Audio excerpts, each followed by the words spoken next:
حضرت فاطمۃ الزہرا فرماتی ہیں میں بہت چھوٹی سی تھی، میرے بابا نبی کریم صلی اللہ علیہ وسلم کعبے کے سامنے نماز ادا کر رہے تھے تو ابو جہل نے آپ کے سر پر اونٹ کی اوجری رکھوا دی۔ آپ سجدے میں تھے تو آپ اٹھ نہیں پا رہے تھے۔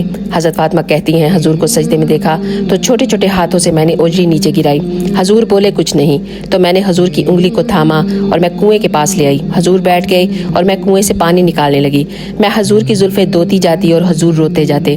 پھر حضرت فاطمہ نے جب حضور کی زلفیں دو لیں تو ہاتھ اٹھائے اور کہا اے اللہ جنہوں نے میرے بابا کو تکلیف دی ہے ان کو برباد کر دے۔ جب طائف والوں نے آپ کو پتھر مارے اور آپ سے حضرت زید بن حارثہ نے کہا کہ حضور دعا کریں کہ یہ تباہ ہو جائیں تو آپ نے فرمایا نہیں، اگر یہ ایمان نہیں لائیں گے تو ان کی نسل میں سے کوئی لے آئے گا۔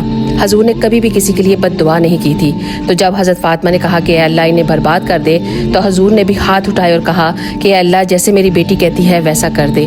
اللہ اکبر۔ اگر آپ کو ویڈیو اچھی لگے تو ضرور شیئر کیجیے گا۔ جزاک اللہ خیر۔